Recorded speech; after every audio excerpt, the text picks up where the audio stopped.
My name is Barbara Velasquez, and it is my pleasure to welcome you to a new series of virtual programming at Metropolitan Community College. We are in the final weeks of the spring academic term.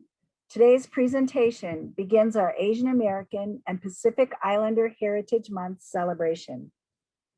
Asian American and Pacific Islander Heritage Month is a celebration of Asians and Pacific Islanders in the United States. The term Asian Pacific is very broad, encompassing all of the Asian continent and the Pacific islands of Melanesia, Micronesia, and Polynesia. The commemorative month's origins began in 1977 when congressional representatives proposed proclaiming the first 10 days in May as Pacific Asian American Heritage Week. 2 resolutions did not pass. A year later, a joint resolution was passed by the House and Senate and signed by Jimmy Carter on October 5th, 1978, to proclaim a week to include the 7th and the 10th of the month as Asian Pacific American Heritage Week. In 1990, the observance was expanded to 1 month. May was chosen to commemorate the immigration of the first Japanese to the United States on May 7, 1843, and to mark the anniversary of the completion of the Transcontinental Railroad on May 10th, for which the majority of workers who laid the railroad tracks were Chinese immigrants. The 2021 national theme for Asian American and Pacific Islander Heritage Month is Advancing Leaders Through Purpose-Driven Service. Your microphones will be turned off during the presentation, but at any time, you may send questions via the chat to moderator Barbara Velasquez for consideration during. Include your name and contact information if you would like to be considered for year-long recognition. The online address will be on a slide at the end of the program and also placed in the chat. It is mccneb.edu/IIEEVAL. Satsuki Ina, Ph.D., was born in the Tule Lake concentration camp during World War II. She is Professor Emeritus at California State University, Sacramento, and currently has a psychotherapy private practice in Berkeley, California, where she specializes in the treatment of community-based historical trauma. She has produced 2 documentary films on the subject of the Japanese American incarceration, Children of the Camps, and From a Silk Cocoon. Her soon-to-be released book, The Poet and the Silk Girl, Love and Protest in an American Concentration Camp, is based on letters written between her parents while held in 2 separate prison camps. Please welcome Dr. Satsuki Ina, who will introduce today's documentary. Thank you, Barbara. I just also want to say that I'm just going to give a brief introduction. Are you hearing me okay? Yeah, okay. A brief introduction about the film, and then you'll see the film, and then afterwards, I'll be back to make some comments and answer any questions you might have. So please come back. I've traveled via Zoom all the way to Nebraska from Oakland, California to be with you. So after the film, we can have some conversation. So this film, And Then They Came for Us, is inspired by Martin Niemöller's poem. He's a German theologian who was known for his activism against the Nazi regime during World War II. And today, in contemporary society in the US, his poem resonates because the need for solidarity across communities is so essential now that, especially in recent times, there has been focus of different ethnic groups that have been targets of violence and, racism motivated incidents that have brought a lot of attention to this crisis in our communities today. And so I'll talk some more about the film later, but to keep in mind that the idea of working in solidarity that is across communities, not just being in silos or being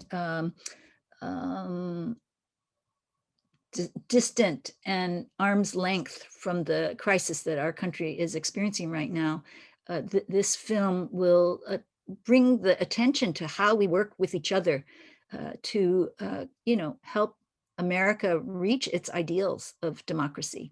So thank you for being here.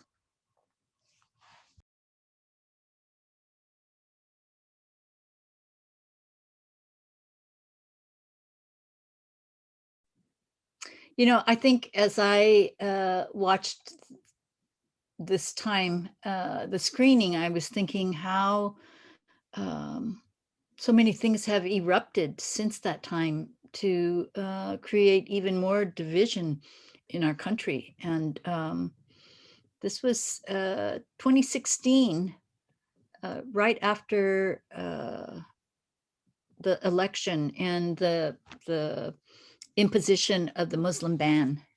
And it sparked a lot of response in the Japanese American community because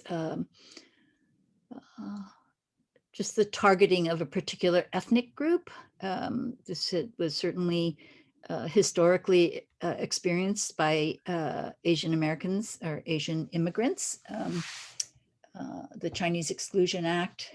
So based on ethnic background and race, people have been excluded from this country. And current border issues, Black Lives Matter movement, the current anti-Asian hate incidences, it seems like things have been boiling over. And from a social psychology point of view, when a community of people are undergoing intense anxiety, so they call it social anxiety, societal anxiety, that there is a need for a scapegoat.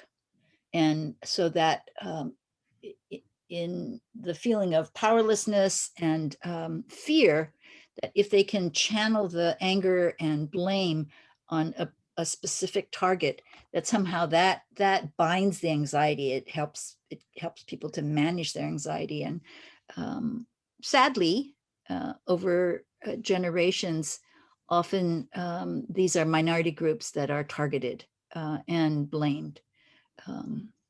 Today, we are dealing with repeated incidences of anti-Asian hate across the country, and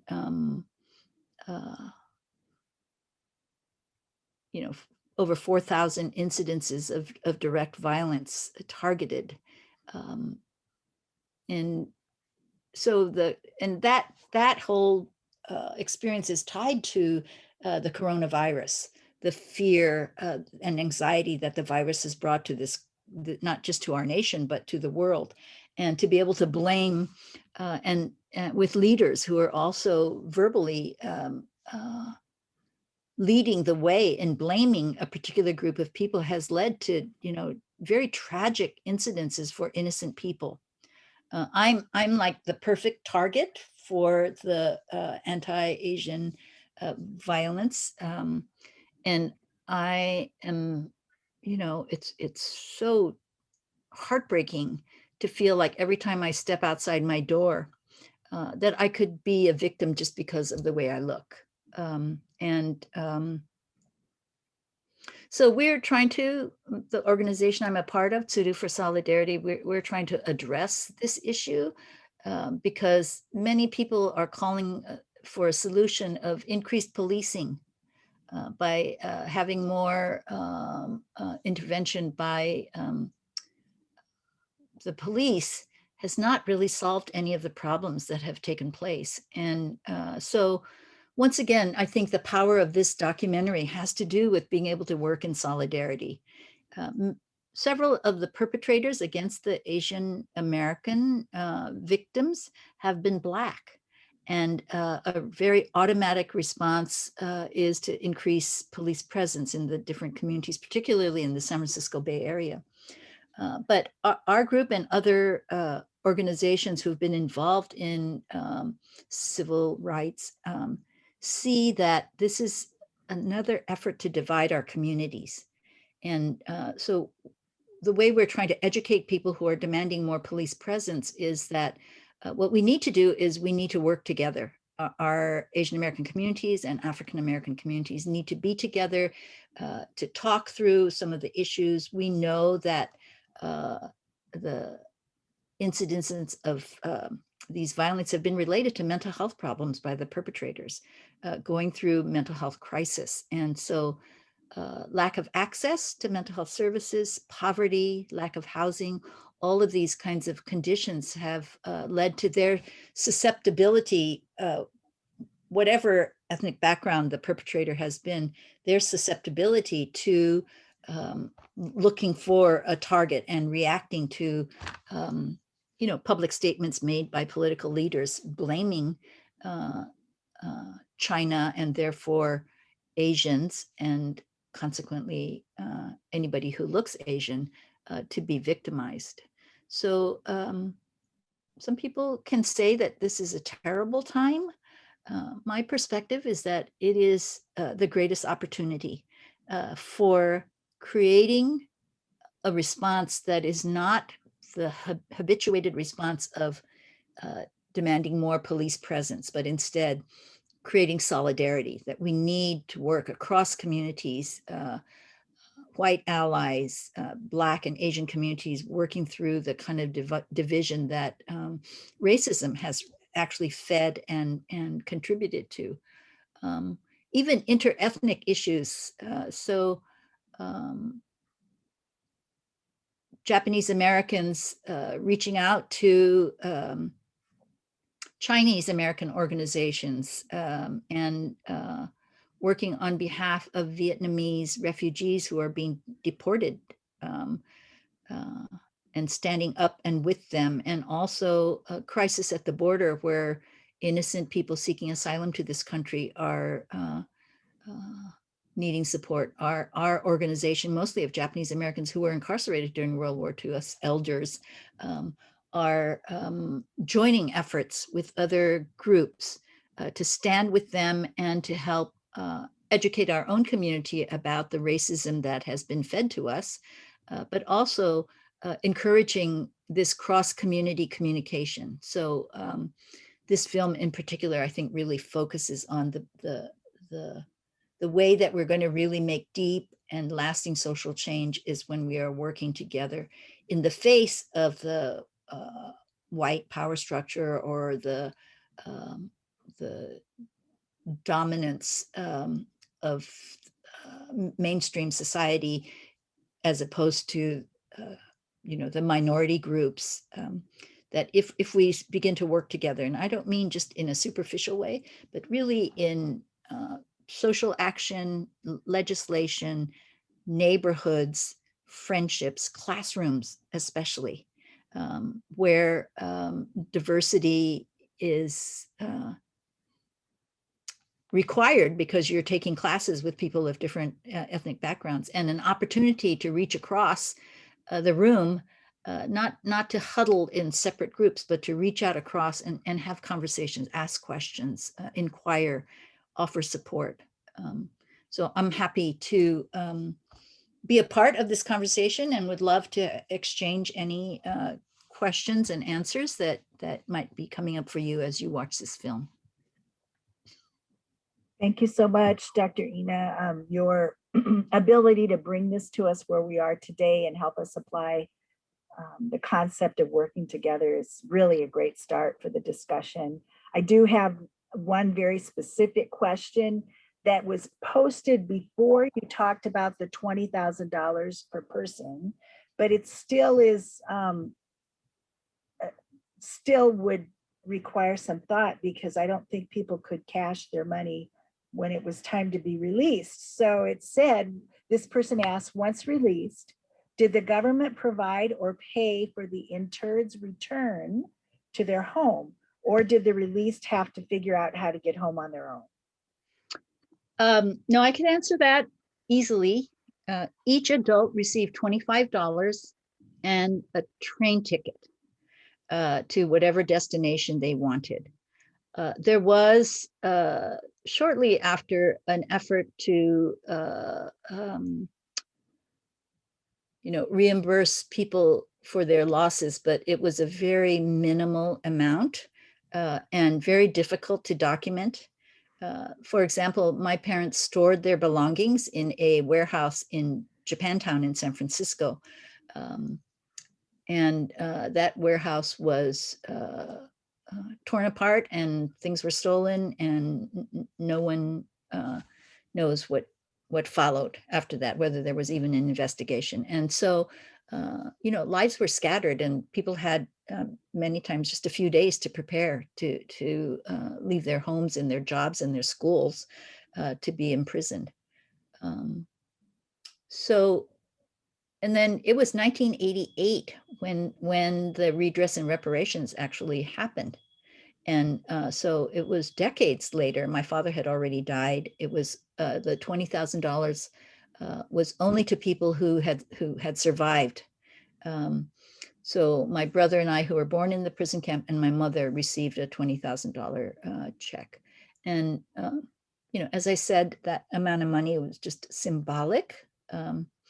And what meant the most to my mother was the presidential apology to her, because after that many years, my parents were incarcerated for 4.5 years, and really no amount of money could compensate them for their emotional losses as well as their, physical losses. Thank you.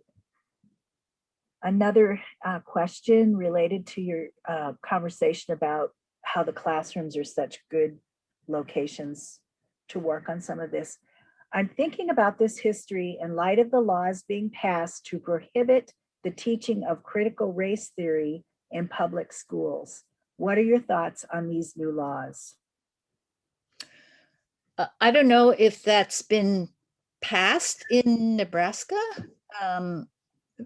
state education laws, but there's also legislative effort to address critical race issues in the public schools. And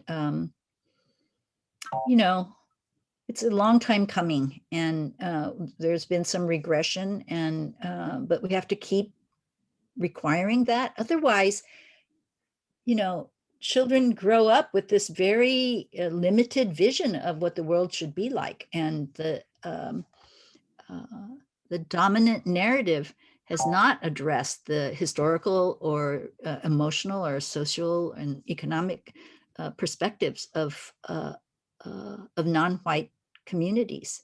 So I really feel like these laws that are trying to prohibit is really an effort to preserve it's actually an artifact and effort to preserve the white supremacist, white dominant cultural Eurocentric view of what is valuable to learn. And films like Abby Ginsburg's film, And Then They Came for Us, is a way to challenge that. We really shouldn't have Asian American Pacific Islander Month. We should have, multicultural lives every day, because that's a reality. Even though, at the Metropolitan Community College, you may not have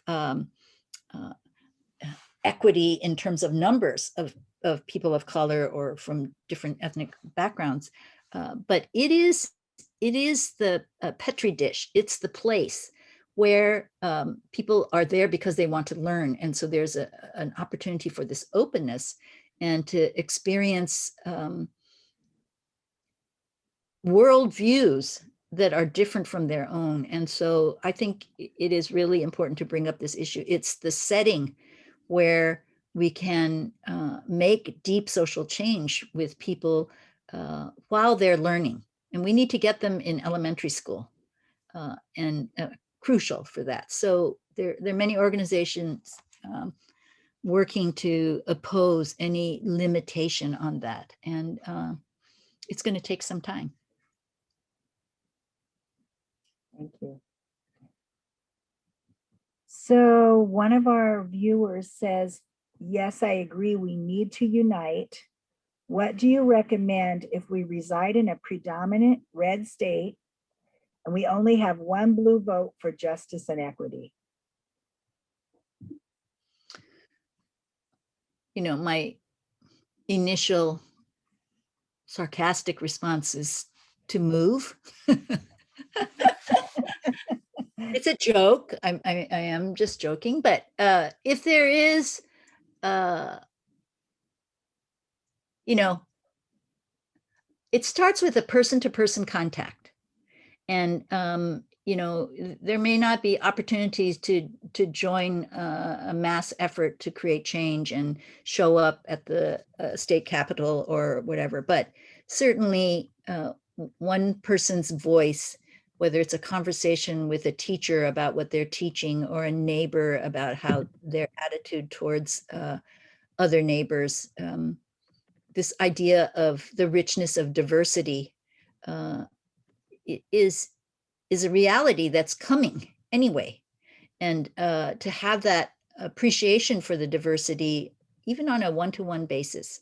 And I think education is the answer. So if there are opportunities to write op-eds for the local newspapers, to participate in PTA meetings where the person can bring up subjects. So it can require a level of activism that people may be uncomfortable with, but could make a profound change. Thank you. That's always a difficult question for us here, and but there's a lot of great things that we still see happen. Just as you're speaking, you know, people find new ways to make a difference. I personally, knowing that you were born in Tule Lake, so the reason that your parents ended up there was because they would refuse to check off on that the attestation that they really would oppose the Japanese government. That's how that all started for them, correct? Right. So the backstory on that is really important. By 1943, the cost of housing thousands of people was becoming a huge burden for the US that was at war.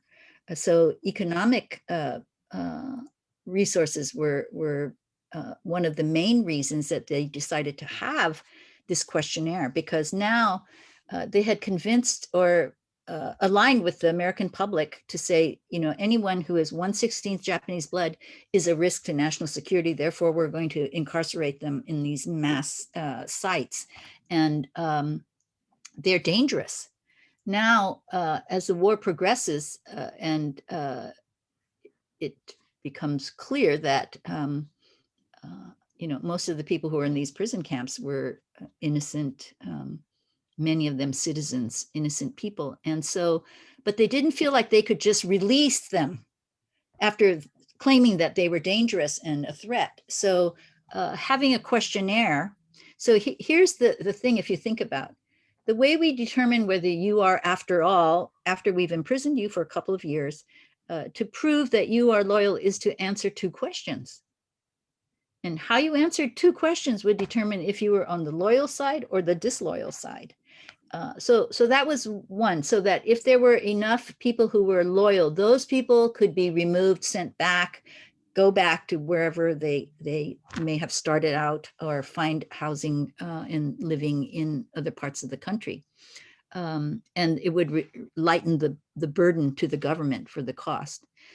The second reason for that loyalty, they called it the loyalty questionnaire, was the military, they were looking for more soldiers.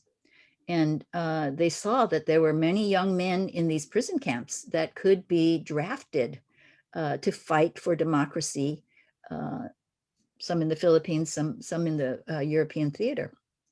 And so those who answered yes and were of military age, eventually many of them, some of them volunteered and many of them were drafted to go fight in Europe. So the questionnaire, and this is how oppression works, is that the power source defines the experience. And so the government said, if you answered the question this way, you were loyal. And if you answered this way, then you were disloyal. And not only did the American public buy that, okay, we're going to free the loyal and heavily incarcerate, heavily imprison the disloyals. But our community also internalized that, so that people like my parents who said no to the loyalty questionnaire were stigmatized by our own community afterwards. And so people who said no suffered not just general attitudes of disrespect, but also within our own community. And we've had to fight that. And what we have done is to relabel, to rewrite the narrative, to show that most of the people who said no were in fact dissidents. They were demanding their constitutional rights, their violation of their human rights. But it has taken decades to change that narrative. There was not one single incident through the whole entire war experience of a Japanese or Japanese American in the United States who was convicted of being a spy or saboteur or any fifth column activity. It wasn't an issue of disloyalty for my parents. It was an issue of loss of faith in their country. So we have a recommendation for a book called No Boy by John Okada. I'm going to send that out to everybody if you would like to pursue that. Yes. And we want to know, how was the questionnaire administered? Well, yeah, it's a great question. Initially, people were asked to register. So it was called registration. So they set up a time and place, and people were supposed to come by their ward or the district, the area within the prison camp where they live, to come in voluntarily to fill out the questionnaire. And there was a lot of division within the prison camps, and particularly at Tule Lake, where some considered extremist groups were threatening people who were answering yes, saying that they were complicit with the administration and that they were in agreement with the fact that they were unjustly incarcerated. And those dissidents were labeled by the government as pro-Japan loyalists. And so then, to counter the resistance to registering, to even answer the loyalty questionnaire, the government authorities announced that if you don't register, you will be subject to a $20,000 fine and 10 years in prison. Turns out that that was a complete lie, that there is no law that requires a person to sign a questionnaire that would make them a criminal and be subject to that. But they used that. And so people were afraid that they would, on top of having been incarcerated already, that they would be required to pay this huge fine. So in spite of the opposition groups that were telling people don't sign, most people did sign. And Tule Lake was the segregation center. So it was the maximum security prison for people who had answered no to the loyalty questionnaire. And different prison camps, there were 10 War Relocation Authority camps scattered across the country. Depending on how the administration handled it, was a measure of how smoothly that process went. And places like Topaz and Tule Lake, very badly mishandled, and use of threats, enforcing further removal and incarceration of people who resisted, created even more chaos in those camps. Here's another question about the realities of life afterwards. How did your parents and other adults find employment after the camps? Did the government provide any reintegration programs or assistance besides the money and the bus ticket? So it's a great question, an important one, because I've interviewed hundreds of people who were adults when they were incarcerated. And I'll say that many of them answered by saying that it was worse after camp. That in camp, as horrible as it was, as demeaning as it was, they would get 3 square meals a day. Bad meals, but 3 meals a day and a roof over their heads. Once released, with $25 and loss of, material belongings, but also time that they could have been educated to get degrees and career development. All of those options had been delayed or lost. And the country was very hostile towards the Japanese Americans. Anybody who looked Japanese was still stigmatized and were victims of a lot of violent hate crimes. So many Americans lost their husbands and brothers and sons. And so when they saw Japanese faces moving into the neighborhood or into the farms nearby, there was a lot of incidences of hate crimes at that time. And my parents, who had lived in San Francisco when they were removed, learned that nobody was hiring a Japanese person for any jobs in the city, nor were they, housing was not available. So the discrimination and the was still very, very much alive after they were released. So many went to the Midwest. Where there was less hostility. Some went to like Chicago and went to school and were less concentrated and so less of a threat to the different communities. My parents, our family went to Cincinnati, Ohio, where my father's aunt took us in. So people were, scraping along in desperate circumstances, many of them. And there was a huge uptick in suicides, particularly of elder men, when they knew that they were going to be forced to re-enter after they had lost and had no hope for their future. So it was a very difficult time. And there were some transition services available by the government at some places where you could go and, social workers would be there and there'd be possible job possibilities or housing, temporary housing available, but no comprehensive support, no financial support beyond that.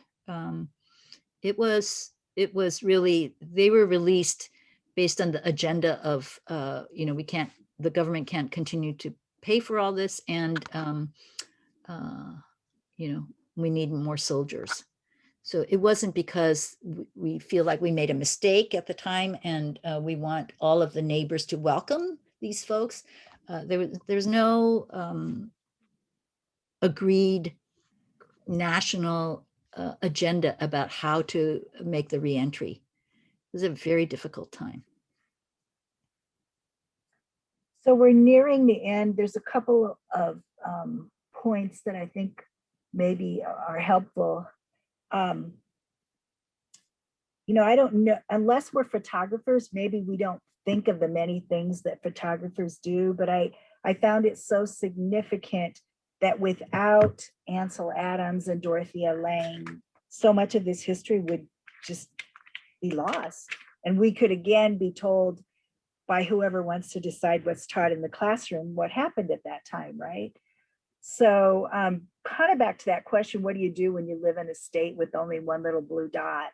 I mean, I think sometimes we underestimate what we can do with the resources that we have personally, what it could be, because I think it was mentioned that neither of those photographers really knew the impact of what they were going to be able to do. And there's another question popped in. How were Japanese American Asian looking soldiers treated after returning from World War II?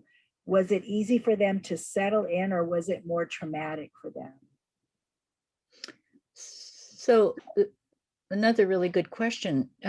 So the soldiers, the Japanese American soldiers that were drafted, and they weren't just the citizens, there were what they called alien enemies, but immigrant Japanese who volunteered or were drafted into a racially segregated military unit. So World War II had Black segregated military units and Japanese military units.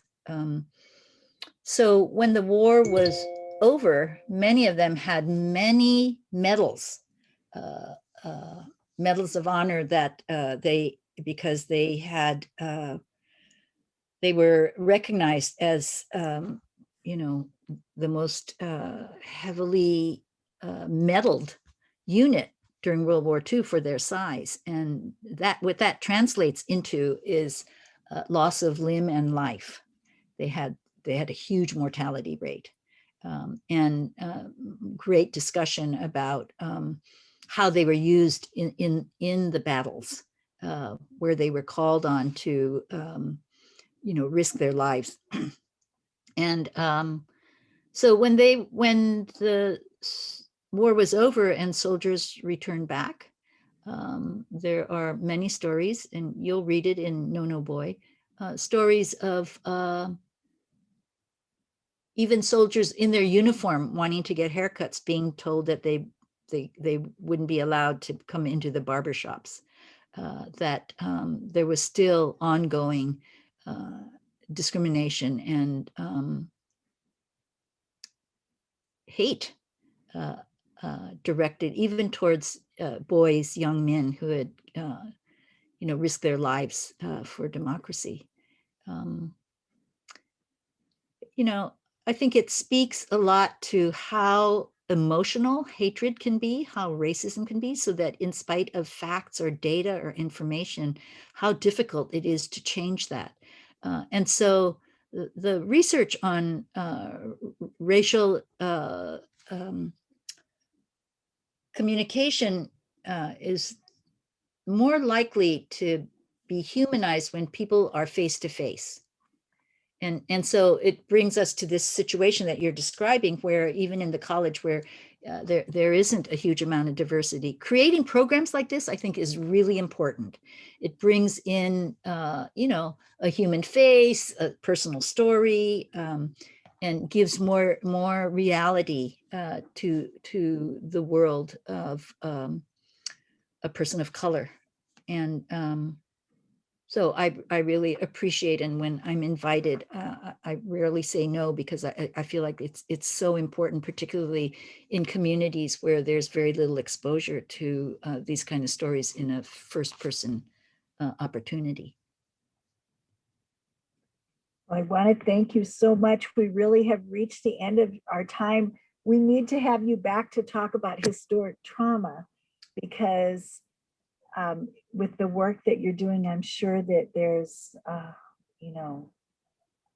so much more that we could learn from you.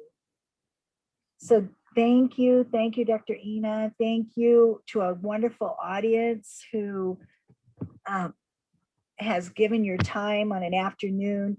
Dr. Ina, was there anything that you wanted to say that I didn't let you say, or should we move forward? I'll just say this, that all of these issues are dark and disturbing, but they are shedding light on the importance of healing from our trauma of racism. That every community, white, Black, Asian, Indigenous people, we've all suffered trauma, community trauma. And the healing is when we are meeting each other, when we are sharing our stories. And community trauma is healed by community healing. And so when we are talking to each other and sharing our stories, it's a powerful beginning to really transforming our country and our values. So thank you for this opportunity. I'm really grateful for this opportunity. Thank you so much. Thank you everybody for being here. Thank you very much. So Isaac, can you put up our final slides, please? Again, many thanks for the great questions from the audience. I know that you're all going to go out and continue to learn. We do have that evaluation at mccneb.edu/IIE-EVAL. You can always contact me if you do not remember that. I'll be happy to give you that. It's also on our website. Next slide, please.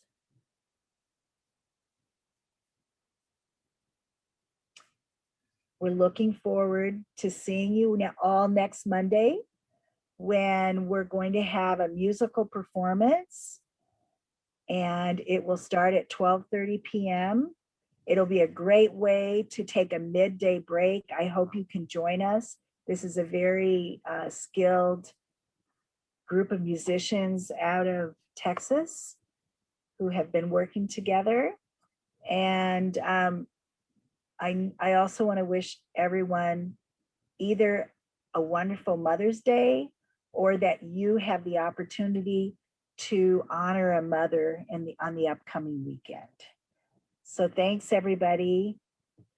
And thank you again to Dr. Satsuki Ina.